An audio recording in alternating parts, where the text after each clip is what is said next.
마음의 문을 여는 열쇠. 오늘은 요즘처럼 국민들의 아픔이나 생활은 몰라라 하고 고위 관료들은 벌거벗은 임금님에게 한마디 직언도 못하는 신하들처럼 고위 관료나 집권당은 대통령의 비유 맞추기에 바쁜 정치인들의 작태를 보면서 답답한 마음으로 이 글을 올리려고 합니다. 우리나라에서 모두 알고 있는 빙점의 작가 미우라 아야코 이야기를 조금 해보려고 합니다. 그녀는 결혼 후 남편의 수입이 신통치 않아 시골 마을에서 작은 구멍가게를 열게 됩니다. 아야코는 자주 찾아오는 모든 고객들에게 매우 정직하고 친절하여 멀리까지 소문이 나서 장사가 매우 잘 되었다고 합니다. 볼품없는 작은 구멍가게지만 트럭으로 물건을 구매할 정도로 호황을 누렸습니다. 나의 행복이 남에게 불행이 될 때도 있듯이 근처의 다른 가게는 그녀로 인해 매상이 부진하여 가게 문을 닫게 될 지경에 이르렀습니다.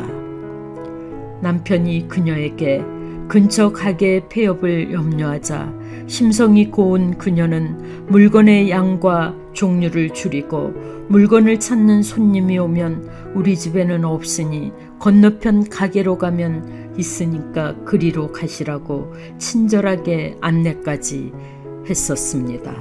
그 후 점점 그녀의 수입은 줄었지만 시간적인 여유가 그녀를 한가롭게 만들었습니다. 평소에 독서를 즐기던 그녀는 여유로운 시간에 틈틈이 글을 쓰기 시작하였습니다. 그리고 그 유명한 빙점이라는 소설을 탈구하여 이 세상에 내놓게 됩니다. 세상에는 마음의 문을 꼭 닫고 사는 사람들이 많습니다. 답답해서 어찌 살아갈까요? 우리는 마음의 문을 열어야 합니다. 그래야 인생을 긍정적이고 적극적이며 정열적으로 살게 되는 것입니다. 또한 내 마음의 문이 열린 사람은 내 마음뿐만이 아니라 내가 만나는 모든 사람들의 마음의 문을 열어주어 그들도 행복의 나라로 인도해 줄 수 있을 것입니다. 그러면 마음의 문을 여는 열쇠는 무엇일까요? 그것은 상대방에 대한 배려입니다. 배려는 타인의 마음을 여는 열쇠입니다. 여러 가지로 마음을 써서 보살피고 도와주는 것이 배려라는 뜻입니다. 배려는 남을 생각할 줄 아는 인격자가 갖추어야 할 미덕의 하나입니다. 나보다 남을 더 생각하고 양보하고 배려한다는 것이 그리 쉬운 일만은 아닙니다. 그러나 배려야말로 인간관계를 원만하고 매끄럽게 이끌어주는 윤활유라고 할 수 있습니다.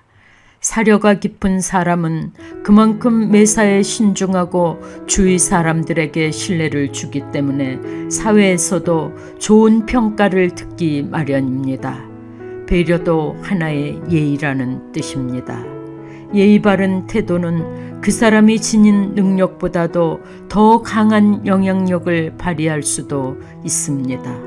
가식적인 예의는 금세 표가 나게 마련이지만 진심으로 예의를 갖춰 사람들을 대한다면 사회적인 성공은 자연스럽게 따라오기 마련이라고 생각합니다. 존경받는 상사나 훌륭한 부모는 상대의 입장이나 처지를 배려할 수 있는 공감 능력이 남다르다는 점에 공통점이 있습니다. 상대의 입장을 공감하기 위해서는 무엇보다도 그 사람이 어떤 감정을 경험하고 있는지를 민감하게 파악하고 함께 느끼며 이를 효과적으로 전달할 수 있어야 합니다. 그러나 윤석열 정부는 공감 능력 제로로서 국민들의 안녕에 대해선 모렴치한 나라가 되었습니다. 대통령 부부만이 행복해지려는 욕심과 오만함이 판치는 대한민국이 되어버렸습니다. 빙점의 작가는 자기에게 오는 행복을 이웃과 함께 나누려 했던 아름다움 속에 나눔의 열매를 맺은 것입니다. 그녀의 착한 심성과 배려의 너그러움으로 후대에 남겨질 만한 주옥 같은 글을 쓰게 했고, 나를 사랑하듯 이웃을 사랑하는 그녀에게 작가로의 새로운 인생길이 열리는 축복이 된 것입니다.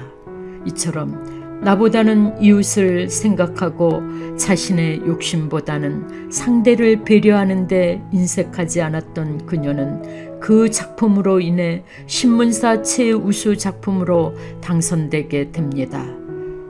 우리나라 대통령 부부는 나라를 사랑하고 국민들의 행복이야말로 자신들의 행복으로 돌아온다는 사실을 왜 모르고 있을까요? 국민들은 모두 피눈물을 흘리고 있는데 자신들의 땅으로 고속도로를 변경하고 명품 쇼핑을 즐기고 대통령실은 그런 행위를 온갖 허무맹랑한 소리로 감싸주기 바쁩니다. 우리 옛말에 인생사 세옹지마라는 말이 있습니다. 어느 날 말이 한 마리 집으로 돌아왔습니다. 아들이 그 말을 타다가 떨어져서 다리가 부러져서 장애를 입게 됩니다. 말을 죽일 수도 없고 몹시 운이 나쁘다고 생각했지만 나라에 전쟁이 났습니다. 옆집 아들들은 전쟁터에 나가서 다 죽었지만 다리를 다친 아들은 전쟁터에 못 나가서 살아남았습니다. 우리 인생사는 오르막이 있으면 내리막이 있고, 달도 차면 기울고, 밤이 지나면 아침이 오고, 겨울이 지나면 봄이 오듯이 지금 이 시기가 지나기만을 우리 국민들은 기다려야만 합니까?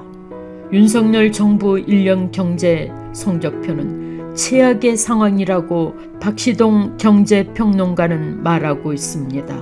저성장, 즉 성장이 안 되는데 고물가로 인플레이션도 못 잡는 상황에서 실업은 엄청나게 늘고 있어서 경기가 급격하게 위축되고 있다고 합니다. 이미 경기 침체에 들어갔다고 하는데 대통령은 이권 카르텔이라는 말로 힘없는 노조를 짓밟기만 하면 경기가 부양되는 듯이 행패를 부리고 있습니다. 검찰총장 시절 윤석열이 썼던 특활비를 수사나 업무에도 쓰지 않았고, 집행 내용을 보니까 96%는 후배 검사 간담회라고 합니다. 검찰의 상급 기관인 법무부가 검찰 특활비 집행 지침의 공개를 거부했습니다. 특활비를 어떻게 썼는지 그 영수증이 공개하라는 판결이 나왔지만 특활비를 어떻게 써야 하는지를 정해놓은 지침만은 공개할 수 없다고 버틴다고 합니다. 이 지침 역시 수사 기밀이라는 이유입니다. 살아있는 권력인 윤석열 대통령의 검사 시절 특수활동비에 대한 검증을 방해하려는 의도가 아니고서는 법무부 한동훈이 이토록 무리하게 비공개를 고수할 이유는 없어 보입니다.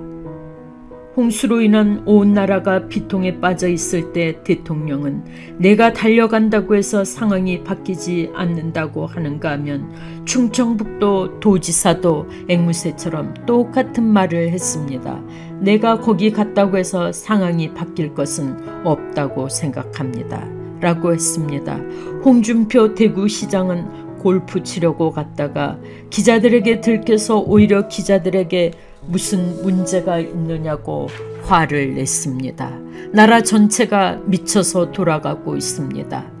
대통령 한 사람 바뀌었을 뿐인데 왜 이렇게 나라 꼴이 되어갈까요? 정말 대통령이나 도지사 하나가 그 상황을 바꿀 수 없는 일일까요? 공인으로서 사명감은 어디로 가버렸을까요?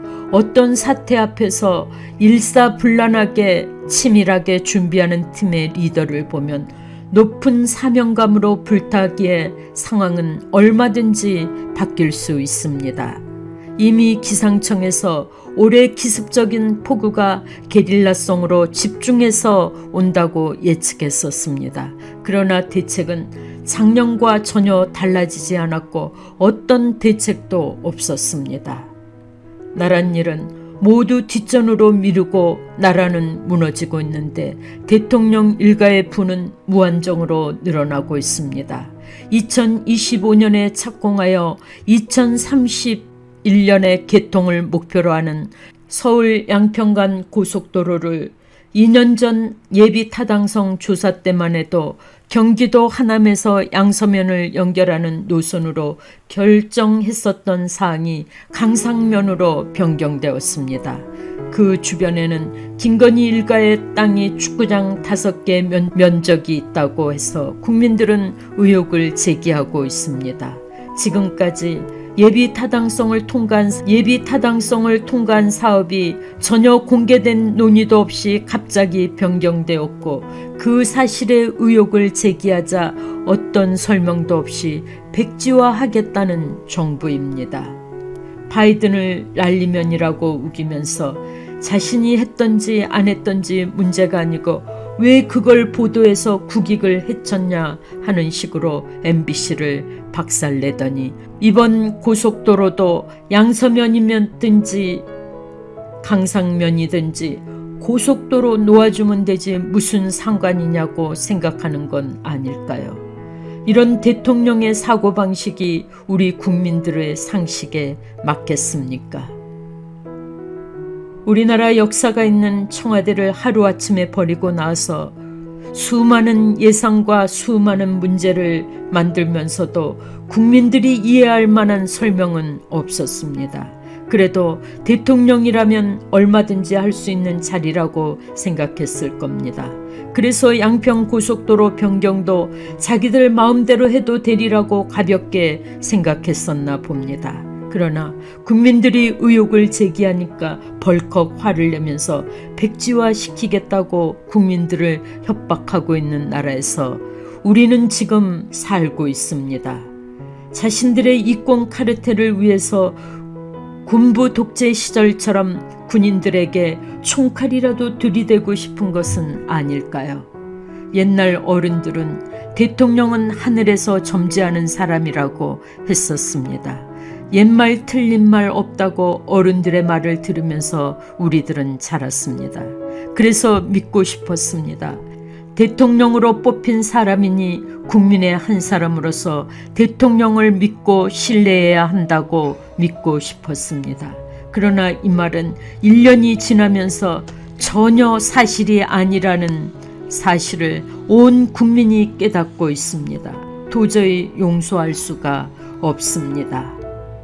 나의 욕심을 내려놓고 상대를 배려하는 마음, 우리도 상대를 먼저 생각해주고 배려하는 마음을 가져야 한다고 우리 국민들은 지금까지 배워왔으므로 그래야 한다고 알고 있는데 대통령 부부는 왜 모를까요? 그리고 가장 알고 싶은 건 윤석열은 왜 대통령이 되었을까요? 무슨 일을 하고 싶어서 대통령이 되었을까요? 이렇게 검찰이라는 집단을 내세워서 야당 대표를 범죄자로 만들어서 330번 이상을 압수수색을 해도 밝혀낼 수 없는 범죄를 끊임없이 만들어내고 있습니다. 범죄가 있다면 330번 수색해서 밝혀낼 수 없었을까요? 왜 아직도 포기하지 못하고 끈질기게 죄 없는 사람을 괴롭히는 것일까요? 나라의 경제를 걱정하지 않는 것일까요? 나라는 망해도 자기들의 부만 늘어가면 된다고 생각하는 걸까요?